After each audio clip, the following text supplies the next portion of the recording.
우리는 오랜 시간 동안 다락방 강해 전체 성경이 있다면 성경 중에 성소가 우리 요한복음이고 요한복음 중에 지성소가 바로 다락방 강해부터 시작되는 그리고 17장까지 이어지는 바로 이 본문입니다. 그 중에서 이제 17장은 대제사장적인 기도라고 불리는데요. 이 기도는 여러분들이 다 이해할 수 없습니다. 저도 마찬가지고요. 이것은 성경의 신비를 넘어서 하나님이신 성자 하나님과 성부 하나님 간의 대화예요. 정확히 말하면 신적 대화입니다. 그래서 저뿐만 아니라 세상의 모든 신학자들도 삼위 하나님에 대한 신비 속에서 읽어야 되기 때문에 이것을 다 이해할 수는 없습니다. 우리가 예수님 기도하면 제일 먼저 떠오르는 기도 뭘까요? 주기도문이죠. 예. 우리가 이제 주기도문 하면 예수님의 기도라고 이해할 수 있지만 이것은 예수님이 하신 기도가 아니라 제자들이 예수님께 예수님이 하시는 기도를 우리에게도 가르쳐 주십시오. 그래서 그러면 너희는 이렇게 기도하라 라고 제자들에게 가르쳐 주신 기도입니다. 그리고 예수님의 기도는 단 하나, 요한복음 17장으로 대표된다고 해도 과언이 아니에요. 여러분, 기도는 무엇이 담겨 있을까요? 기도는요, 그 사람의 간절한 열망과 소원 그리고 바람이 그대로 담겨 있습니다. 그리고 대제사장적인 기도라고 하는 것은 하나님 우편에 지금 올라가신 예수님께서 지금 이 기도를 하고 계시는 거예요. 이 한 번이 아니라 계속해서 지금도 이 기도를 통하여 우리를 위하여 간구하고 계시는 분이십니다. 그렇다면 예수님 안에 있던 그 소원이 무엇일까요?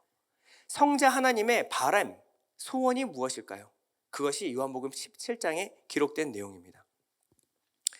이 17장에는요, 모든 복음에 대한 구원과 복음에 대한 비밀이 다 들어가 있어요.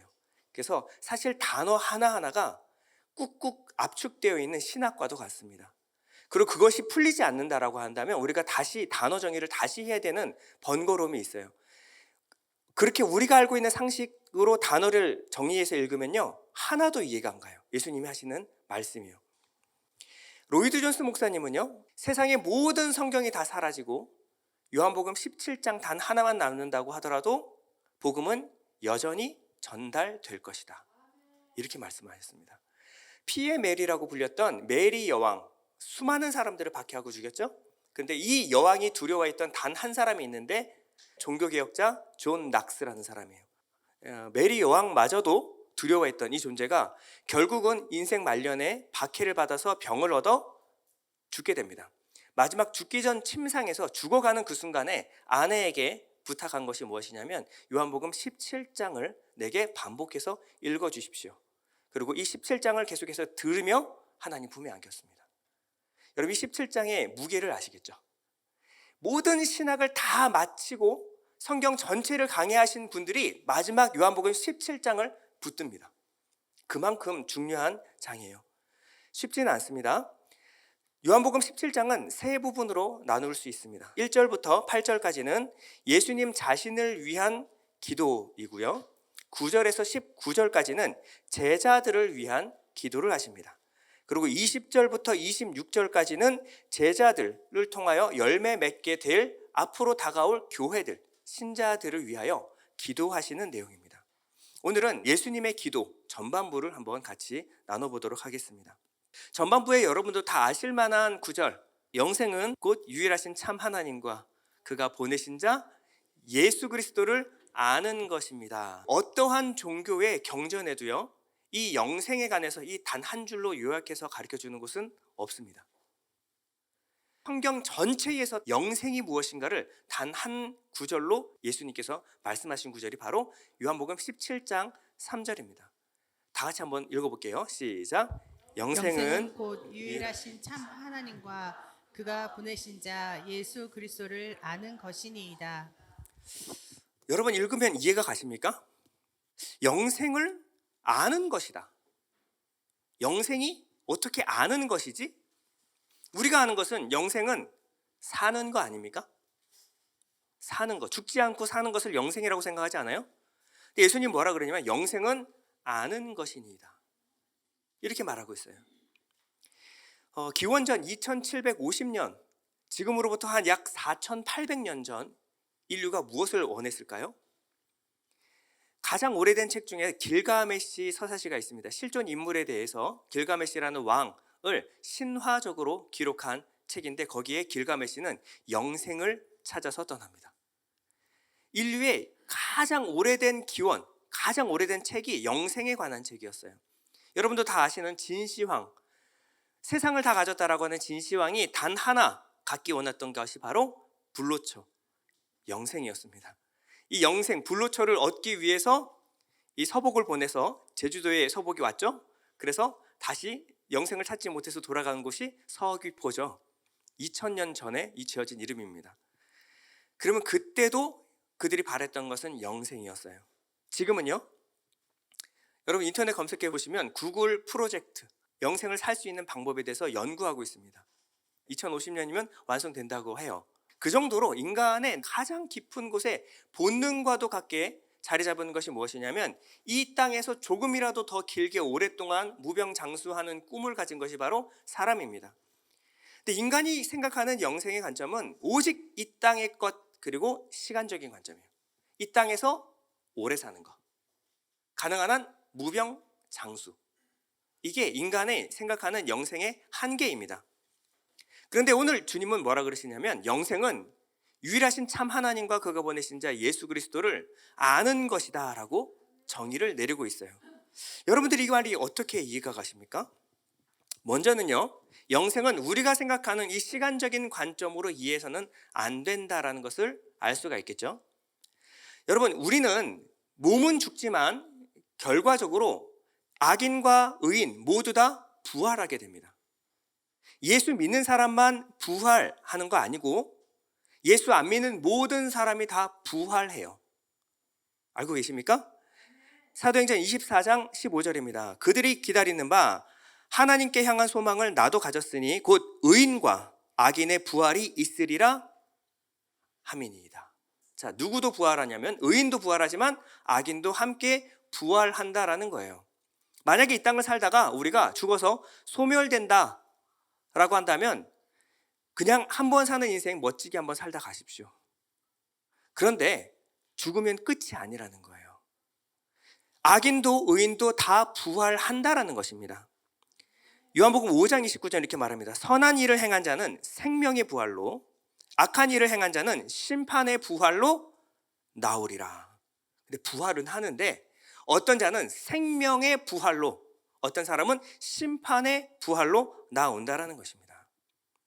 자, 그러면 우리가 이 땅 가운데 오래 살아가는 것이 아니라 어떻게 살아가느냐, 어떠한 상태로 사는가가 영생을 사느냐, 그렇지 않은가요? 누구나 다 부활할 건데 이 땅에서 영생을 산 사람은 죽어서 생명의 부활로 나오게 될 것이고, 이 땅에서 이 영생을 살지 않은 사람들은 죽으면 심판의 부활로 나온다라는 것입니다.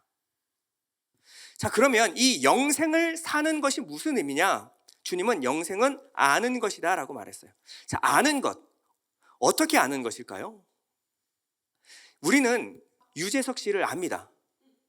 유재석 씨 모르시는 분, 혹시 여기서 유재석 모른다, 나는 모르겠다, 다 알죠?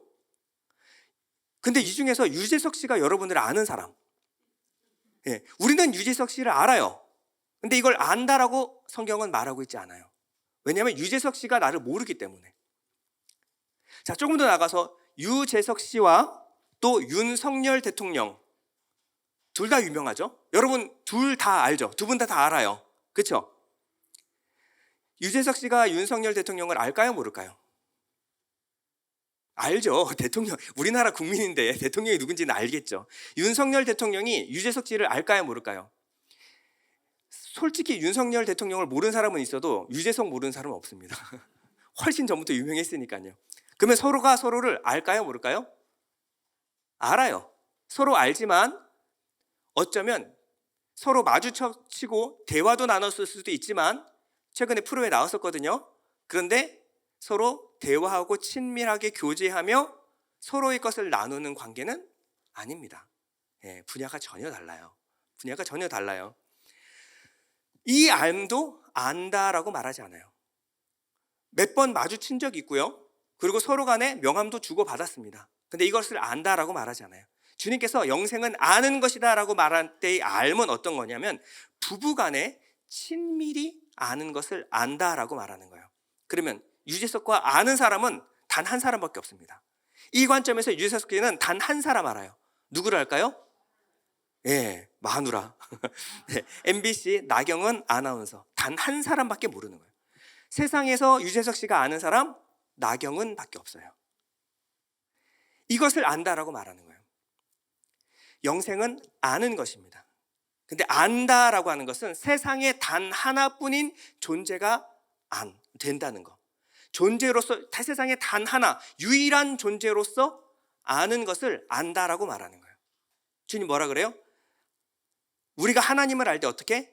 유일하신 참 하나님으로 아느냐? 그렇지 않느냐? 이 유일한이라고 하는 것은 그냥 우리가 단 하나뿐인 이게 의미가 아니라 우리가 하나님에 대해서 많이 들어봤어요. 하나님 모르는 사람은 없죠. 다 들어봤어요. 모르는 사람이 없어요. 근데 하나님이 여러분 아십니까? 이것이 중요하고요. 아는 정도가 아니라 하나님은 여러분 다 아시겠죠. 예. 근데 아는 정도가 아니고 친밀하게 관계에서 사랑하느냐. 여러 수많은 사람들을 사랑하시지만 단 하나, 내게 단 하나의 사랑했다면 오직 하나님밖에 없고 하나님의 유일한 단 한 사람이 바로 나인가. 이것이 무엇이냐면 안다라고 하는 거예요. 유일하게 아는 암. 이것은 관계적으로 유일한 거예요. 오직 유일한 오직 하나님. 그리고 사랑을 함의한 관계적인 암이에요. 사랑해서 유일하게 아는, 너무나 친밀해서 이제는 내가 그 안에 그가 내 안에 연합하여 내가 그 안에 있는 속 마음까지 다 읽어내는 상태. 이 상태를 안다라고 말하는 겁니다. 사랑 안에서 친밀하게 아는 알을 안다. 영생은 아는 것입니다. 무엇을? 유일하신 참 하나님과 그가 보내신 자 예수 그리스도를 사랑하고 친밀하게 아는 것입니다. 이것이 바로 영생이에요. 이 오늘의 본문의 17장 3절은요 카이즘 구조로 되어 있습니다. 한번 볼게요. 1절 보면요, 예수께서 이 말씀을 하시고 눈을 들어 하늘을 우러러 이르시되 아버지여 때가 이르렀사오니 아들을 영화롭게 하사 아들로 아버지를 영화롭게 하옵소서. 무엇이 강조되어 있냐면 영광, 영광, 영광. 영화롭게 하여 영화롭게 하옵소서가 되어 있어요. 자, 5절 볼까요?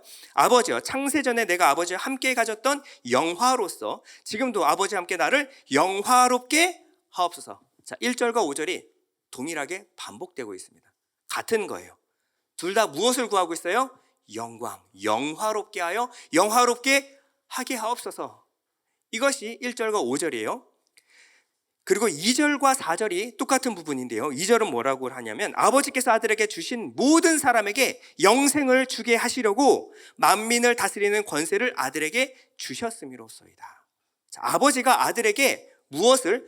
아들에게 주신 모든 사람에게 영생을 주시는 것. 자, 4절 볼까요? 아버지께서 내게 하라고 주신 일을 내가 이루어 아버지를 이 세상에서 영화롭게 하였다. 자, 아버지께서 아들에게 주신 일이 뭡니까? 아들에게 주신 모든 사람에게 영생을 주게 하시는 것. 연결되십니까? 2절과 4절이 연결되어 있는 거예요. 하나예요. 자, 그리고 3절에 가보면요, 3절은 영생은 곧 유일하신 참 하나님과 그가 보내신 자 예수 그리스도를 아는 것입니다. 자, 이 영생을 무엇으로 감싸고 있냐면 영광으로 감싸고 있어요. 자, 앞에도 영광, 그리고 끝에도 영광. 영광으로 시작해서 구원 영생으로 이어졌다가 다시 영광으로 마무리가 되는 것이 오늘 본문의 기도입니다. 자, 영광은 뭘까요? 영광. 영광과 영생이 무슨 관계가 있을까요? 우리가 생각하는 영광은 다른 사람들 앞에서 박수와 인정과 칭찬을 받는 것을 영광이라고 생각합니다. 그런데 예수님 뭐라 그러냐면 때가 되었으니 아들을 영화롭게 하사. 이 때는 무슨 때일까요? 십자가 지시는 때예요. 자, 우리가 생각하는 영광의 그림과 때가 되었으니 아들을 영화롭게 하옵소서의 이 영광은요 전혀 다른 길이죠. 한쪽은 십자가고 한쪽은 박수와 칭찬과 영광입니다. 왕의 자리에 앉는 거예요. 두 개는 전혀 다릅니다. 그럼 우리가 생각하는 영광이 틀린 걸까요? 예수님이 영광을 잘못 말씀하고 계시는 걸까요? 우리를 교정해야 되겠죠. 자, 영광은요 먼저 아예 정의부터 내려드릴게요. 영광의 의미는 보이지 않는 하나님의 하나님 되심이 눈에 보이게 드러난 상태, 가시적으로 드러난 거예요. 자, 하나님은 영이시니, 하나님은 영이기 때문에 보이지가 않아요. 우리의 육적인 눈에 감지가 되지 않습니다. 영이시니까요. 근데 이 영이신 하나님의 하나님 되심은 무슨 뜻일까요? 하나님의 구원하심과 능력, 하나님의 성품, 그리고 하나님 나라의 속성, 이것이 우리가 이해되고 눈에 보일 수 있도록 드러나는 상태를 뭐라 그러냐면 영광이라고 하는 거예요. 자, 이거는 여러분 암기하셔야 됩니다. 암기하셔야 돼요. 자, 이것이 영광인데요. 이 영광이 어떻게 그런 의미가 되었는가 한번 좀 거슬러 가볼게요. 이 영광은 독사라는 말인데요. 독사는 독스에서 왔습니다. 독스. 독스는 무엇을 의미하냐면 우리의 본능과 다른 내면 깊은 곳, 우리 무의식 속에 자리 잡은 어떠한 믿음, 인식, 확신이에요. 우리 마음 가운데, 우리 본능에 무의식 속에 깊이 자리 잡은 믿음과 인식, 그리고 확신에 대한 것을 독스라고 합니다. 독스. 근데 시간이 지나면서 각각 자기 마음속에 품은 것이 너무 다양하잖아요. 사람의 머릿수만큼 다양한 것이 우리들의 믿음이고 인식이고 확신입니다. 이 사람은 인생을 이렇게 살아야 된다 확신해요. 이 사람이 확신이죠. 근데 저 사람은 인생은 이거야 라고 자기 나름대로의 정의를 내리고 살아가요. 이걸 확신이라 그래요. 이게 가장 화려했을 때가 그리스 철학하는 그 철학자들의 시대예요. 그래가지고 아고다에 모여가지고 계속 얘기를 하는 거예요. 인생은 이것이다, 삶은 이것이다. 이 사람은 나서 아니야, 그건 이거고 저거고 하니까 나중에 이 독스가 뭐가 됐냐면 자기 개인적인 의견이 돼버렸어요. 오피니언. 이거는 누가 옳다고 할 게 없어요. 다 옳아. 지금 세상이 그렇습니다. 지금은 아고다예요. 각각 사람들이 자기가 추구하는 행복이 다 따로 있어요. 서로 행복 침해하지 않기. 이게 국룰입니다. 저 사람은 저것이 행복한 거야. 그럼 방해하지 않고 서로 피해만 끼치지 않은 상태에서 네 행복 추구하면서 살아. 아고다에 살고 있는 거예요. 이때 플라톤이 나와서 지금 너희들이 말하고 있는 독스들은 다 거짓이야. 거짓 지식이야. 우리는 이 독스란 말 자체를 이제 버리자. 그래서 에피스템에 진짜 참된 지식을 추구하자라고 해서 독스를 에피스테메로 바꿔버렸어요. 그러나 원래 독스는요, 참된 지식을 의미하는 겁니다. 우리 내면 깊은 곳에 자리 잡은 어떠한 진리에 대한 열망을 말하는 거예요. 이것이 독스였어요. 그래서 독스는 올바른 명제, 참되다고 인정받은, 내가 말했을 때 다른 사람도 동의할 수 있는 그 명제를 뭐라냐면 독스라고 해요. 이것은 무엇밖에 없냐면 우리를 만드신 창조주 하나님으로부터 온 우리 내면 깊은 곳의 어떠한 믿음, 이것밖에 없어요. 그것을 독스라고 했습니다. 원래 그것을 찾아나가는 과정이 뭐냐면 철학이에요. 철학은 진리 탐구입니다. 이 진리는요, 하나님으로부터 온 것에 대한 거예요. 하나님의 것, 하늘의 것, 그것을 드러내는 걸 뭐라 그래요? 감춰졌던 하나님의 것이 드러나는 것을 계시라고 그러죠. 계시. 이 계시에 관련된 말이 뭐냐면 독스예요. 이것이 독스가 드러나면 독사라고 합니다. 독사. 그래서 하나님의 것을 계시하는 자, 하나님의 것, 하나님의 마음을 이 땅 가운데 알게 하는 사람을 독사라고 했어요. 그래서 그 사람은 무엇입니까? 하늘의 것은 예전에 진리, 빛. 서울대 로고가 뭐예요? 빛은 나의 생명이에요. 안 가보셔가지고 아직 버스 타고 한번 가보시기 바랍니다. 서울대 표어는 빛, 이 진리는 나의 생명이 서울대 표어예요. 이 빛, 진리를 빛이라고 말하고 빛은 하늘의 것이잖아요. 변함없는 진리, 이거예요. 그래서 이 진리, 빛을 이 땅 가운데 드러낸다 해서 빛나는 권위와 명예라고 해서 독사를 영광이라고 말하는 겁니다. 자, 여기까지 보면요, 이 영광이라고 하는 것에는 무엇이 담겨 있냐면 하나님과 하늘의 것에 대한 지식이 담겨 있어요. 맞습니까? 이것을 드러낼 때 독사라고 하고요, 하늘의 것에 대한 지식을 뭐라 하냐면 독스라고 하는 거예요. 그러면 이것이 뭡니까? 영광은 어떨 때 드러나게 되냐면 유일하신 참 하나님과 그가 보내신 자 예수를 알 때 드러나게 됩니다. 우리가 생각하는 하나님께 영광은 미스 코리아가 되는 거예요. 명문대학교에 입학하는 거, 빌보드 차트 1위 하는 거, 사업해서 돈을 많이 버는 거. 그래서 하나님께 영광 돌리겠다는 거예요. 그래서 하나님께 영광을 돌리려면 어떻게 해야 돼요? 내가 하는 일 열심히 해서 그분의 최고가 되면 하나님께 영광이라고 생각해요. 여러분, 우리가 영광에 대한 정의를 다시 내렸습니다. 영광은요, 하나님과 하나님의 것에 대한 것을 이 땅 가운데 드러내는 거예요. 내가 미스 코리아가 됐어요. 무엇이 드러났습니까? 내 아름다운 몸매가 드러났죠. 어디에 하나님과 그가 보내신 자 예수 그리스도에 대한 알미 있죠? 없죠. 예. 내가 명문대학교에 입학했어요. 이것으로 어떤 하나님에 대한 지식이 발생됐죠? 전혀 없죠.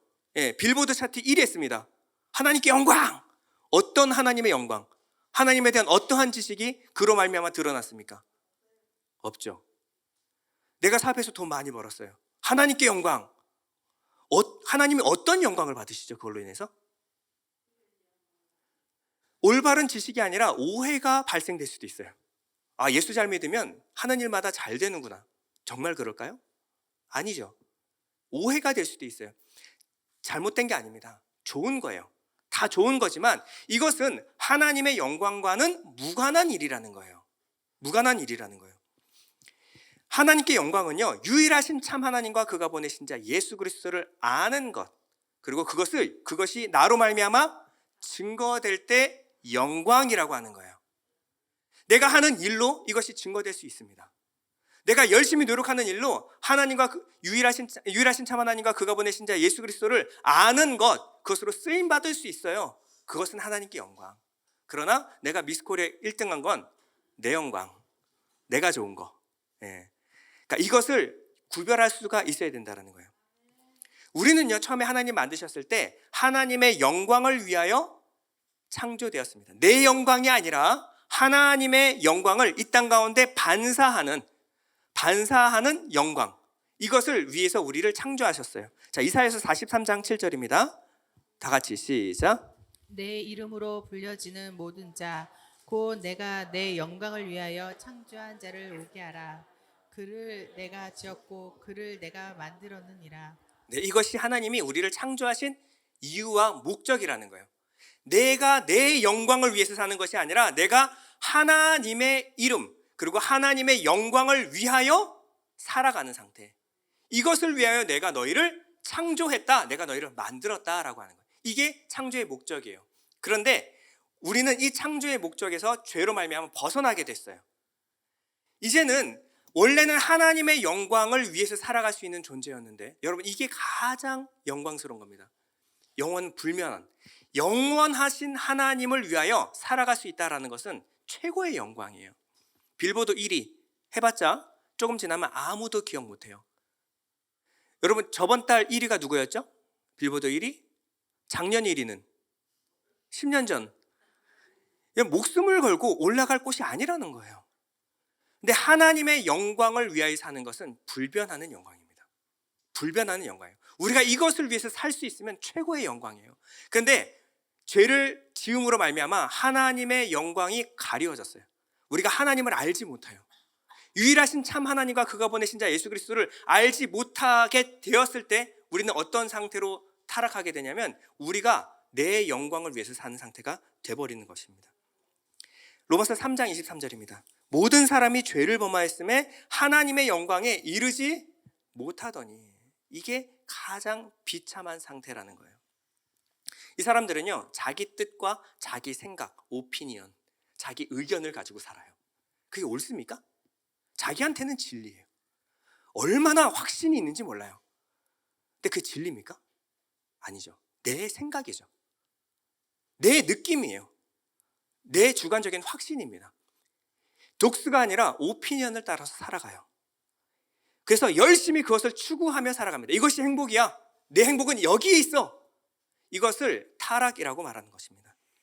빌립보서 3장 18절 이렇게 말하는데요. 내가 여러 번 너에게 말하였거니와 이제도 눈물을 흘리며 말하노니 여러 사람들이 그리스도의 십자가의 원수로 행하느니라. 그리스도의 십자가가 오늘 본문에 하나님의 영광이라고 그랬어요. 때가 되었사오니 아들을 영화롭게 하사 아버지를 영화롭게 하옵소서. 무엇으로? 십자가로. 근데 거기에 원수가 되었다라는 것입니다. 그들의 마침은 멸망이요, 그들의 신은 배요, 그 영광은 그들의 부끄러움에 있고 땅의 일을 생각하는 자라. 그들의 마침은 뭐예요? 심판의 부활로 나오는 거예요. 심판의 부활로. 영생이 아니라. 그들의 신은 배요. 예배하고 섬기고 추구하는 모든 것이 무엇이냐면 자기의 욕망. 배는 자기의 욕망을 말하는 거예요.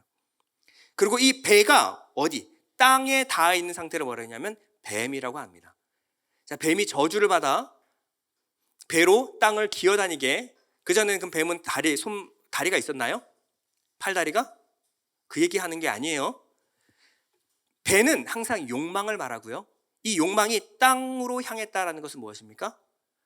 땅밖에 몰라요. 땅의 영광밖에 몰라요. 땅을 추구하고 땅의 일을 생각하는 사람, 이것은 뭐냐면 뱀의 욕망을 갖고 살아간다. 예수님께서 오셔서 그렇죠. 너희 아비는 뱀이다, 마귀다라는 거예요. 아비의 욕심대로 행하고자 한다. 아비의 욕심이 뭡니까? 땅의 일을 생각하는 거, 사람의 일을 생각하는 거.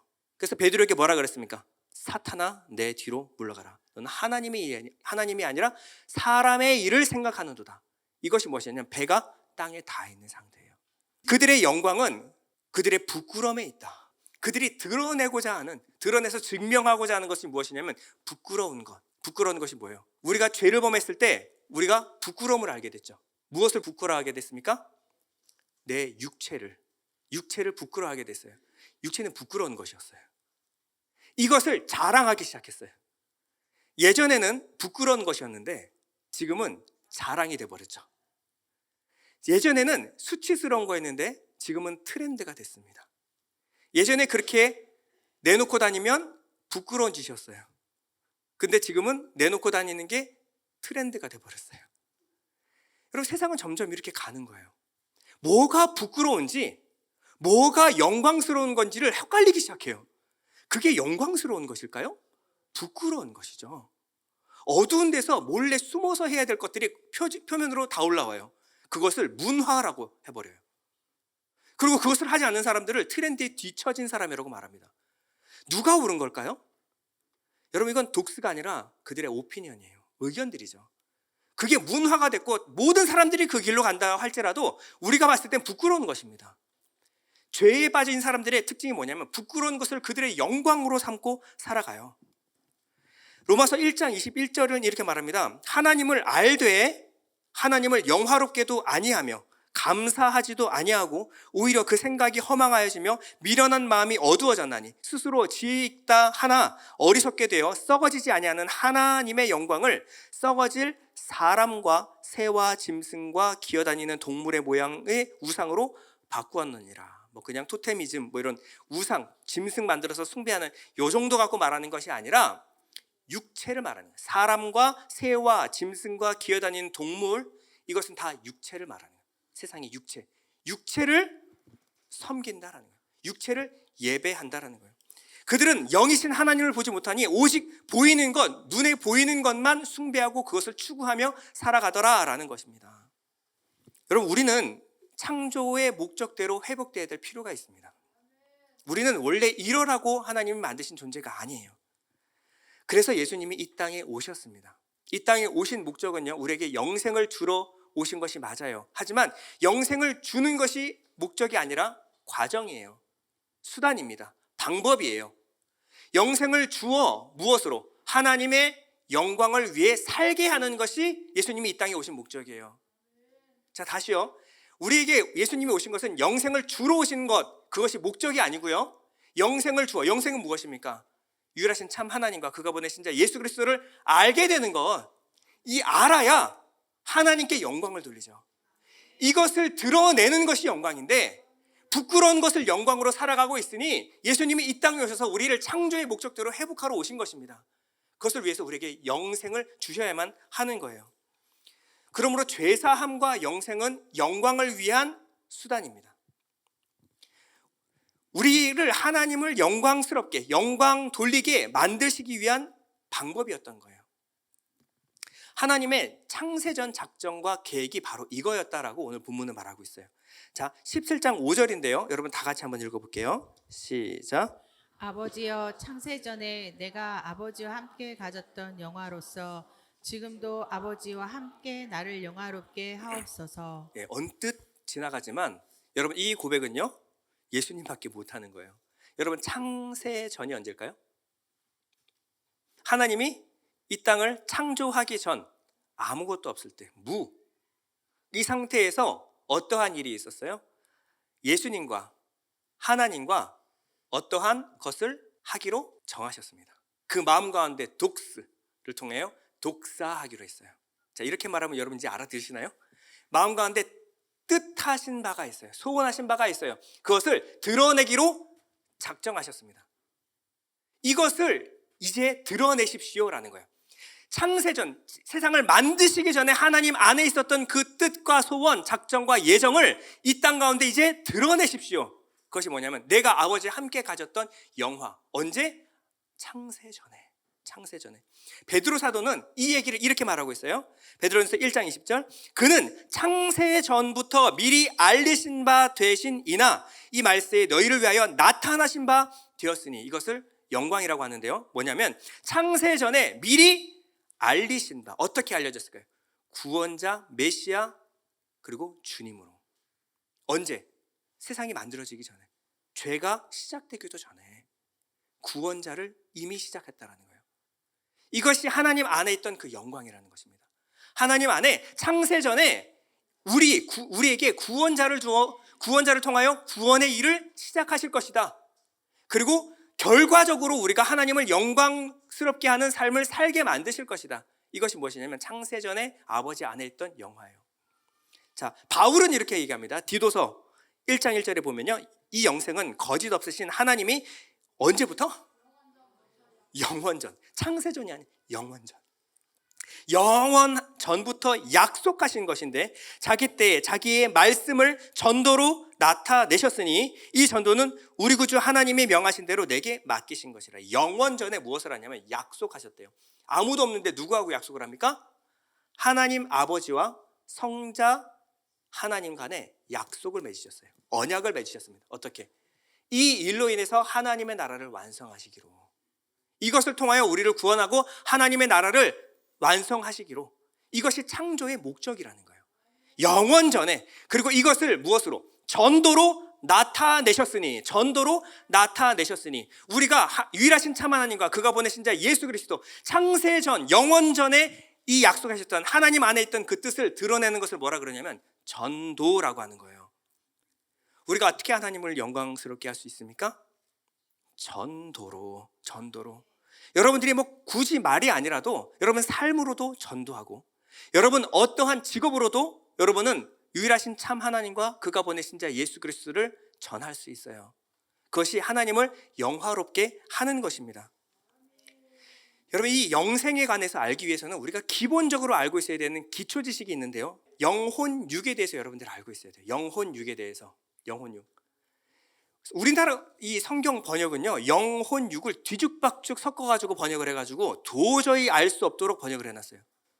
이게 이렇게 중요한 건데, 그래서 여러분 보면 킹 제임스 버전이라는 게 있어요. 성경이 거기 보면요, 영과 혼과 육에 대해서 정확하게 분리해서 기록을 해놨습니다. 자, 육은 뭘까요? 육은 사륵스라고 말하는데요, 사륵스는 몸과 육적인 생명을 합쳐서 사륵스라고 말하는 거예요. 육은요, 이 고깃덩어리. 여기에 무엇이? 비오스가 들어와요. 비오스는 뭐냐면 바이오 아시죠? 바이오. 체온과 맥박과 혈압과 호흡, 이걸 비오스라고 해요. 자, 몸도 있고요, 바이탈 사인도 있어요. 비오스도 있어요. 그런데 움직이지 못하는 상태를 식물 인간이라고 합니다. 자, 식물 인간은요, 무엇이 없는 상태예요? 비오스 있죠. 체온, 맥박, 혈압, 호흡 다 있어요. 몸도 있어요. 근데 뭐가 없어요? 영이 없는 걸까요? 무엇이 없는 걸까요? 혼이에요. 여러분, 이렇게 혼을 생각하시면 됩니다. 여러분, 식물도 혼이 있어요. 여러분, 식물도 최근에 지금 뇌과학자가 말했죠? 식물도 기억하고 판단하고 선택합니다. 식물도요. 이게 뭐냐면 뇌가 있어서 혼이 있다, 뇌가 없으면 혼이 없다, 그 얘기가 아니에요. 식물도 혼이 있어요. 이것을 담고 있는 것이 뭐냐면 우리의 육이라는 거예요. 살리는 것은 영이니 육은 무익하니라. 아시겠죠? 예수님이 이 땅에 오시는 것은 육을 살리러 오신 것이 아니에요. 자, 그러면 무엇을 살리러 오셨는가? 볼게요. 자, 혼은 푸시케라고 하는데요, 타고난 생리적인 특성을 말하는 것입니다. 식물인간이 누워있는데 움직이지 못하는 것은 인간이 원래 타고난 특성대로 살아가지 못하는 상태를 말하는 거예요. 이것을 살게 하는 것은 마음과 생각, 의지, 이 모든 것을 포함하는 겁니다. 각각 동물은 그 육체에 맞는 혼을 하나님께서 허락하셨습니다. 그래서 개는 개의 혼을 주셨어요. 소, 돼지, 말 마찬가지. 사람도요, 사람에게 맞는 혼이 있습니다. 그래서 사람은 철학하고 예술하고 감탄하고 공감할 수 있는 능력을 가졌어요. 근데 이 상태를 뭐라 그러냐면 푸시케라고 합니다. 혼. 근데 혼이 영을 받으면 하나님을 인지하게 돼요. 그러면 여러분들의 마음과 생각이 누구를 향하게 되냐면 하나님을 향하게 됩니다. 여러분들의 마음이 어디로 향하냐면 아름다운 것을 추구해요. 내가 사랑하는 것들을 추구합니다. 왜? 거기에 대한 영광을 받거든요. 내 마음이 뺏긴다라고 하는 것은 내가 좋아하고 사랑할 만한 것들을 사랑합니다. 근데 만약에 하나님의 영광을 본다면요, 그것보다 더 큰 것이 없다라는 것을 알게 돼요. 그러면 우리의 마음과 생각을 다해 주 너희 하나님을 사랑하라. 아시겠죠? 하나님의 영광을 보는 순간 우리가 열심히 사랑하는 것이 아니라 사랑할 수밖에 없어요. 그것보다 아름답고 영광스러운 것이 없기 때문에. 그런데 영이 없으면요, 하나님을 보지 못하면 이 혼은 비참하게 살 수밖에 없습니다.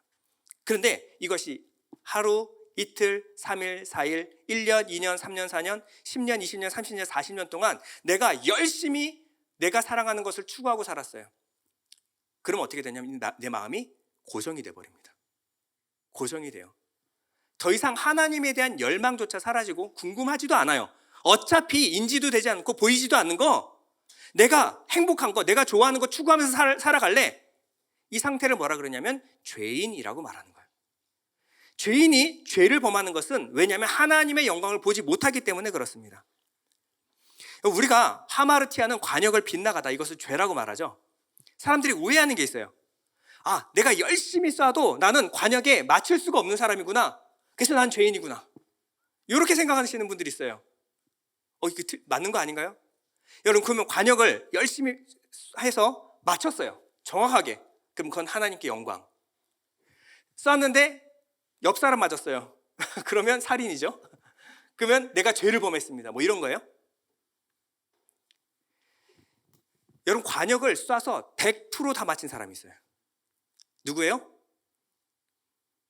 바리새인. 율법에 흠이 없는 자다. 율법에 흠이 없는 자다. 내가 생각하는 하나님이 선한 것을 다 추구해서 다 맞췄어요. 하나님, 이것 보세요. 난 완벽한 사람입니다. 하나님이 하마르티아, 관역에서 빗나갔다라고 하는 것은 관역이 잘못됐다라는 얘기입니다. 내가 설정한 내가 설정한 의가 잘못된 거예요. 거기에 마치든 빗나가든, 내가 거짓말을 하든 거짓말을 하지 않든, 인간이 생각했을 때 선하게 살든 그렇지 않든 간에 하나님이 봤을 때는 그것이 전혀 카운트가 되지 않아요. 하나님이 원하는 것은 다른 관역인데, 예수 그리스도를 믿음으로 말미암는 의인데, 그것이 아닌 인간의 의로 열심히 관역을 맞춰요. 그래서 빗나갔네? 하나님 회개하고 있어요. 하나님 기뻐하실까요? 야, 그거 맞춰도 안 기뻐. 내가 너에게 원하는 의는 그게 아니야. 근데 우리가 생각하는 회개는, 내가 생각하는 의에 안 맞으면 내가 죄라고 생각해. 아니죠.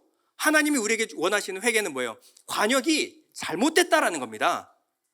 관역이 잘못됐다라는 거예요. 하나님을 보지 못하는 혼은요, 어쩔 수 없이 하나님을 추구할 수가 없어요. 하나님을 사랑할 수가 없어요. 아니, 보이지도 않고 감지도 되지 않은 신을 여러분 무슨 수로 사랑합니까? 여러분 진짜 마음과 생각을 다해서 하나님을 사랑해요? 내가 인지되지 않고 이해도 가지 않고 마음으로 용납되지도 않은 신을 내가 사랑할 수 있어요? 여러분, 이것은 불가능한 거예요. 요한복음 6장 44절 한번 읽어볼까요? 시작. 나를 보내신 아버지께서 이끌지 아니하시면 아무도 내게 올 수 없으니 오는 그를 내가 마지막 날에 다시 살리리라. 우리는 어떤 상태냐면요, 내가 좋아하는 것을 열심히 추구하는 상태예요. 어느 정도로 내 마음이 고정이 됐냐면, 나를 보내신 아버지께서 이끌지 아니하면 아무도 내게 올 수 없으니, 이끌지는요 헬키오라는 말인데, 그물을 던져서 어부가 끌어당겨요. 그때 고기는 이것 끌려가면 나는 오늘 저녁 밥상에 올라가는 겁니다. 얼마나 힘을 다해서 자기가 젖먹던 힘까지 해서 다 반대편으로 도망가요. 내가 이쪽으로 끌면 이쪽으로 도망가고 저쪽으로 끌면 저쪽으로 도망가요. 어떻게든 이 방향은 아니에요. 그렇죠? 이걸 뭐냐면 헬키오라고 하는 거예요. 하나님과 나의 이런 엄청난 이 힘겨루기, 이것을 뭐냐면 헬키오. 하나님이 나를 어떻게 이끄냐면 이렇게 어부가 물고기를 끌듯이 이끌지 않으면 아무도 내게 올 수 없다. 아무도 내게 올 수 없다. 근데 오는 그를 내가 마지막 날에 살리리라. 우리 본성으로 올 수 있다는 얘기예요, 없다는 얘기예요? 없다는 얘기를 강조하고 있는 겁니다. 에베소서 2장 3절에 이렇게 말합니다. 전에는 우리도 다 그 가운데서 우리 육체, 사르스, 육이에요. 예, 욕심을 따라 지내며 우리 육체와 마음이 원하는 것을 하여 다른 이들과 같이 본질상 진노의 자녀였더니. 우리 마음속에 있는 이 원함이 어디로 향해 있냐면 눈에 보이는 것만 향해 있어요. 본질상 진노의 자녀라고 하니까 굉장히 나쁜 짓을 많이 했나 보다. 한계예요. 피조물의 한계. 영이 없는 피조물은 이렇게 살 수밖에 없어요. 열심히 선을 추구해도 어쩔 수 없이 다 빗나가요. 하나님이 원하시는 것, 하나님이 우리에게 요구하시는 것들을 우리가 이룰 수가 없습니다. 이래서 예수님 뭐라 그러냐면 오늘 17장 1절에 예수께서 이 말씀을 하시고 눈을 들어 하늘을 우러르시되 아버지여 때가 이르렀사오니 아들을 영화롭게 하사 아들로 아버지를 영화롭게 하게 하옵소서. 아버지, 때가 되었습니다. 아들을 들어 많은 사람들 앞에서 하나님의 영광을 드러내게 해주십시오. 왜냐하면 이들은 그렇지 않으면 하나님의 영광을 볼 수가 없습니다. 요한복음 12장 23절에 이렇게 말합니다. 예수께서 대답하여 이르시되 인자가 영광을 얻을 때가 왔도다. 내가 진실로 진실로 너에게 이르노니 한 알의 밀이 땅에 떨어져 죽지 아니하면 한 알 그대로 있고 죽으면 많은 열매를 맺느니라. 자, 무엇이 죽어야 될까요? 무엇이 죽어야 될까요? 내 안에 있는 잘못된 혼의 추구예요. 자, 혼이 죽는 게 아니에요. 내 혼이 영을 알지 못하고 하나님의 영광을 모르니까 끝없이 추구했던 것들 있죠. 이것을 욕심, 탐심, 정욕이라고 말해도 돼요. 이 모든 것들이 죽지 않으면요, 우리 마음이 하나님께로 향할 수가 없어요. 그래서 하나님의 영광을 드러내기 위해서는 내가 반드시 어떻게 돼야 된다? 죽어야만 한다. 한 알의 밀이 땅에 떨어져 죽어야만 열매가 맺혀진다. 이 얘기를 하고 계시는 거예요. 예수님은 이 길, 이 좁은 길만이 유일한 길, 아버지께로 향할 수 있는 길임을 우리에게 천명하셨습니다. 그리고 나아가서 그 길이 되어주셨어요. 그 길을 보여주셨을 뿐 아니라 그 길이 되어주셨어요.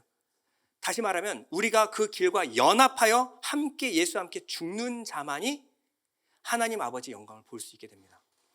마태복음 16장 24절인데요. 이에 예수께서 제자들에게 이르시되 누구든지 나를 따라오려거든 자기를 부인하고 자기 십자가를 지고 나를 따를 것이니라. 누구든지 무엇을? 제 목숨 푸시케를 구원하고자 하면 잃을 것이요 누구든지 나를 위하여 제 목숨 푸시케를 잃으면 얻으리라. 예수님은 우리에게 반복하여 강조하는 게 있는데요. 우리의 혼이 지금까지 영이신 하나님을 보지 못하고 세상 것을 추구했어요. 근데 그거 다 내려놓지 않으면 절대 예수께로 올 수 없다라고 말하고 있는 거예요. 만약에 예수께 오는 사람은 무엇을 주신다고 약속하셨나요? 영생. 그럼 영생은 뭘까요? 영생. 도대체 뭘 주신다라는 거죠? 바로 영입니다. 영이에요. 지금까지 강조됐던 게 뭐냐면 육은요, 이 비오스, 소마를 가졌어도 혼이 없으면요 아무것도 아니에요. 식물인간입니다. 육은 그릇이에요. 무엇을 담는? 혼을 담는 그릇이에요. 이 혼이 육에 담기면 그로써 육은 기능하기 시작해요. 육은요 혼과 만나야 그 뜻대로 살아갈 수가 있어요. 도구입니다. 육은요. 혼은요 그릇입니다. 그릇이에요. 마음과 생각은 무언가를 추구하게 되어 있어요. 무언가를 믿고 소망하고 사랑하게 되어 있습니다. 무엇을? 대상이 없죠. 대상이 없죠. 하나님과 하나님의 영광을 모르면요 무엇을 추구하냐면 세상 것을 추구해요. 이게 잘못된 걸까요? 한계라니까요. 근데 거기에 하나님의 영을 주면요 이 마음과 생각이 무엇을 추구해요? 하나님의 것을 추구합니다. 혼은요 그릇이에요. 우리 마음과 생각은 무언가를 간절히 소망하고 믿고 추구하게 되어 있어요. 근데 무엇을? 영을 주셔야 하나님을 알고 하나님을 사랑하게 되어 있다는 거예요. 그래서 하나님이 아담을 만드시고 아담에게 생기를 불어넣으시니 뭐가 되냐면 하이 네페시가 됐어요. 혼인데 무슨 혼? 살아있는 혼. 자, 살아있는 혼과 죽은 혼의 차이 아시겠습니까? 자, 살아있는 혼은 하나님을 알아요. 하나님을 인지합니다. 그리고 하나님을 소망하고 하나님을 사랑해요. 유일하신 참 하나님과 그가 보내신 자 예수 그리스도를 사랑하게 되어 있어요. 그러면 영생, 살아있다. 이 혼은 살아있는 혼. 근데 하나님이 없으면 우리 눈에는 살아서 펄펄 뛰어다녀요. 그런데 이 혼은 죽은 혼이라는 거예요. 성경은 이렇게 성령을 받은 사람만 살아있다라고 말해요. 그리고 성령 받은 자에게 바울은 이렇게 말해요. 갈라디아서 5장 16절인데요. 너희는 무엇을 따라?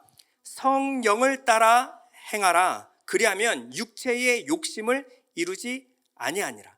자, 다 같이 읽겠습니다. 시작. 육체의 소욕은 성령을 거스르고 성령은 육체를 거스리나니.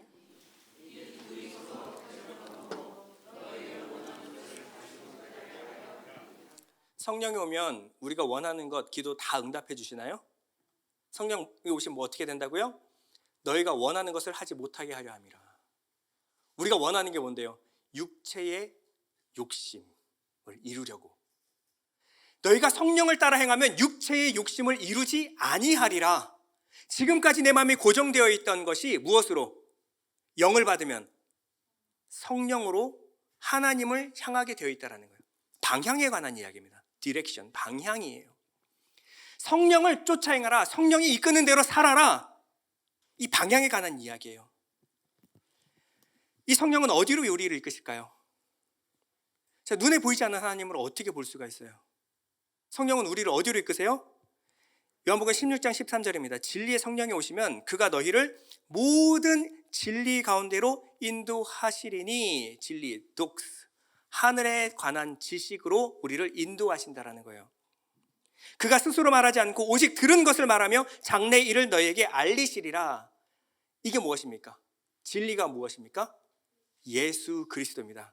보이지 않는 하나님이 눈에 보이는 모습으로 우리에게 나타나서 보이지 않는 하나님을 계시하신 분이 누구십니까?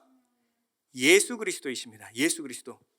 성령은 누구에게로 우리를 이끌어요? 예수께로 이끄십니다. 유일하신 참 하나님을 사랑해요. 근데 유일하신 참 하나님은 무엇으로? 그가 보내신 자 예수 그리스도로 아는 것입니다. 만약에 우리가 영을 받으면요, 드러나는 증상 단 하나, 다른 종교에서도 다 있는 거 말고, 막 병 고치고 뭐 기적 행하고 방언하고 이런 거 말고, 그거 더 힌두교에서도 다 있는 거, 그런 거 말고 진짜 내가 예수 믿는 증거가 뭐예요?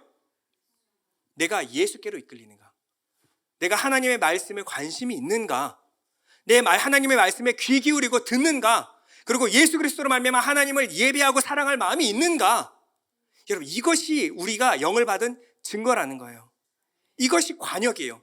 성령께서 우리를 올바른 관역으로 인도하십니다.